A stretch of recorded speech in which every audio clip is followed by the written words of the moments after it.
Okay, Brad. Well, here we go. Happy morning.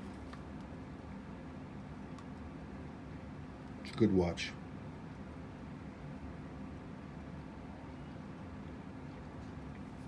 One of the things that's most important is the loom. That right there, that's a little flake of something. That's not the pink on that's flake is some kind of flake in there. Good loom, clean dial surface, excellent metal, basically unfaded indicator ring. We've got some wear on the insert, and I'm going to look at my cases, but this is, while this has wear, it still has a nice top brushing. It's a good wearable watch. You'd asked about Uncle Seiko President bracelets. I do have them. Unfortunately, this is brand new. I don't have the correct end links, I don't believe, for this model. But I will dig it through and see. But that's how they look. Oops. They're slimmer and they're similar in some ways to the bracelet that the Australian versions would have had. Not quite the same, but similar. I don't know. Anyway, so this is the before shot. Let's start working towards the after. Okay. I just realized, because I got distracted, because we had a stray cat show up to the house, a kitten actually, and so that's what the barking you hear is, because all the girls are all a Twitter over the fact there's a stray cat, a new kitten. Anyway, so I kind of got distracted and I forgot to take a film of a couple of the stages here. Now this watch is in the dial and hands are great. Great. Someone loved this watch. They loved this watch. It's been serviced 3 times. You can see the servicing marks. You can see all 3 servicing marks. 1, 2, 3. Someone had this watch worked on a lot. This bushing is interesting. It's made out of brass. These are normally made out of plated stainless steel. Might be plated brass, the original, but that's not something I normally expect to see. This is your hammer spring, and it's all janked up. And somebody tried to basically unbend it to make it work again, but that's okay. I have replacements. I'll replace that. Okay, moving forward. Okay, so always a nice thing to see. We can see that it's 6139 6002, and it's from May 1971. So always when I pull the dial, I'm always like, okay, let's see if everything matches or it got replaced. There's the dial. That's original. If we flip it over, what do we see? May 1971. Beautiful. Just what we want to see. Beautiful dial, original movement. All good. All good. I'm excited about it. There's the back up here. There's the case. I haven't done anything to it. It'll need some cleaning, but it's a nice case. I mean, it's got some binking and bonking, but no abuse. Trust me, that's a good case. Okay, moving forward. So, seeing the first thing, this stuff is one thing is cosmetic, and the other indicates something I'll have to cure. But that's not really a surprise. We can see there's some scoring here in the edge of this, or the ratchet wheel was tipping over. The lower mainspring arbor port is worn. This stuff, I'm not sure what that is. Something got loose and got pulled along by the mainspring as it turned. I don't know. We'll see what else I find in there as I go through. Interesting. This must have been serviced like right before the person stopped using it. I'm not sure why they would have stopped. All the wheels are good. Chronograph wheel is good, but it's sparkling clean. Like there's even lubrication. Someone must have worked on this. Let's see what the inside of the mainspring barrel looks like, shall we? Let's crack that open. Just come here. That's a nice tight grip on that cap. Wow! Somebody must have serviced this. Look. Look. Somebody must have cleaned this. And then they stopped wearing it. That is wacky. I wonder why. I mean, I'm still going to have to pull the mainspring because this doesn't have mainspring grease in it, but that's nuts. Okay.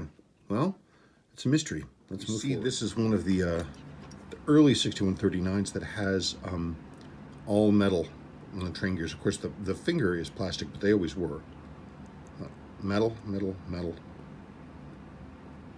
It doesn't look lubricated up here either. I mean, it's super clean, but it doesn't look lubricated. You can see the lower mainspring arbor port is totally blown out right over here on this side.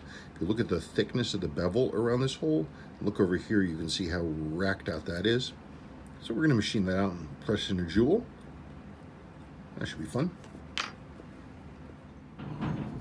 So there we go. Super duper duper extra clean. There's the new jewel. Notice that worn section where the mainspring barrel was sitting is all cleaned up. I had to adjust the jewel for the center wheel. These, a lot of times they'll push down a little bit. Over time they'll work their way down, and this one was actually kind of janky. It was a little wampus. Fix that. Okay, let's get going. So sort of going through the movement here as I'm assembling. Whoever was the person who did the work on this watch before, boy, they did some masterful work. Not only that replaced bushing in the chronograph bridge, it looks like they replaced the lever here. That post. And they did this just beautiful machining job. They machined out this divot here and restaked that piece in. I mean, really, really, really nice job. Really good work. It's very rare for me to see this level of work on one of these.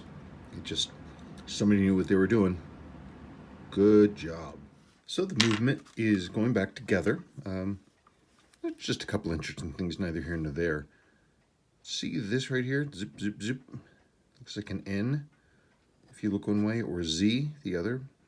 I don't know what that means. It's just interesting. I don't remember seeing this part marked by a watchsmith before, and I'm not entirely sure what it means, but it's just interesting. Old school watchsmiths sometimes would do odd markings in strange places, and this watch is no exception.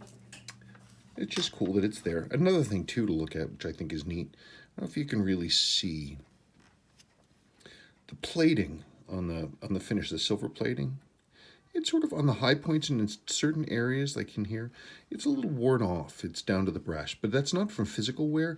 It's because this watch movement has gone through the ultrasonic more than once. Now, you know, this is the fourth time this thing, in theory, has been cleaned. I mean, maybe it hasn't been fully cleaned each time, but, you know, the ultrasonics are pretty powerful, and the plating can get pulled off over time. I've seen it. And so it's just interesting to see this movement.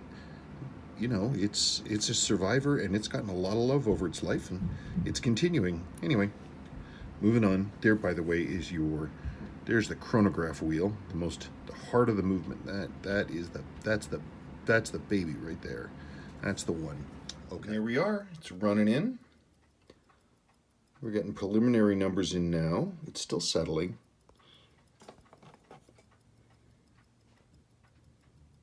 Like I just started the balance a couple of minutes ago.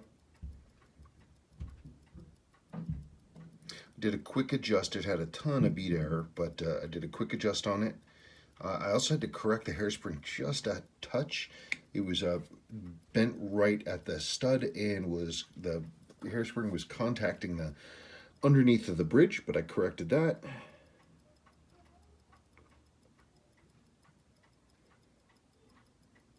And this is what we'll normally see when I'm running in, is you'll see the numbers go down and up and down and up and down and up, but it'll be a sine wave like this if you look at the amplitude. So it goes down and goes up, and then but the overall average rises.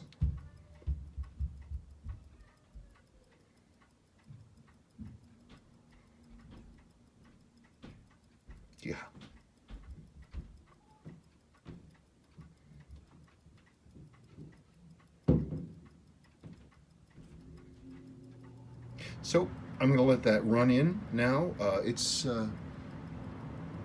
just about 5 o'clock, so it's been a good day, and I'm going to let this run in overnight, and we'll revisit tomorrow morning, and we'll see how the numbers are.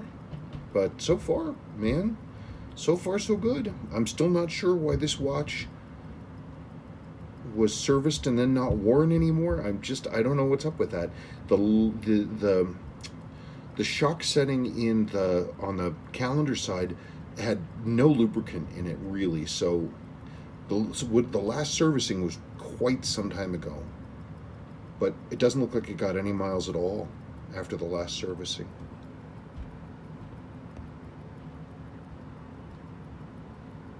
Doesn't look like it at all, and now it's just blasting along.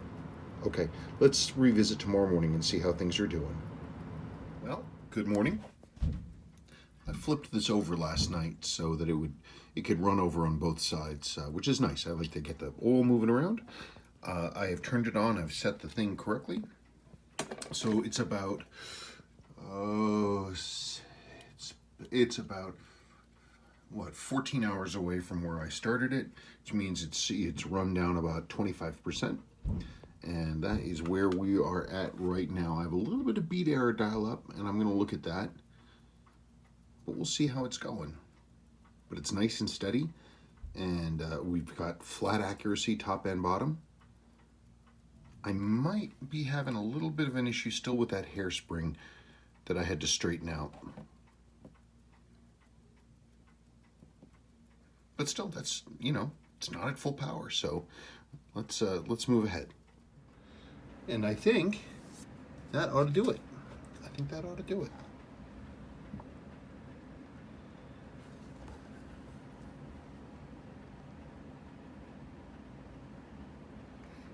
Now, I know you had asked about NOS. The only NOS I have is a much, much later one, really, really towards the end of the run. Not only does it have an incorrect marking for this early one, which is an additional white square right underneath the 60, the color, especially the blue, is like this, almost like a cornflower blue.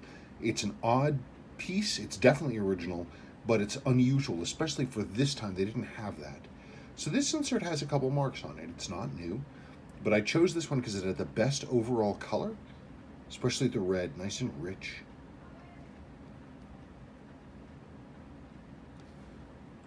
And I think, always my goal is to have a watch that looks correct and original to itself. And I don't know, I just want to make sure that the restorations are correct and they look good. I'm happy with it. I hope you will be. I put a lot of work into it to get it to where it needs to be.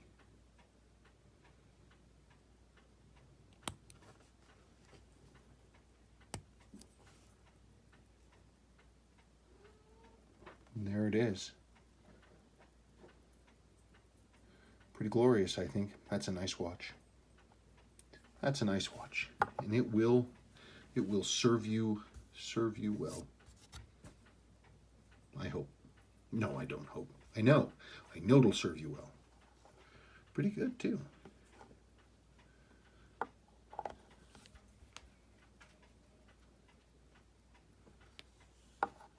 Pretty good. Okay.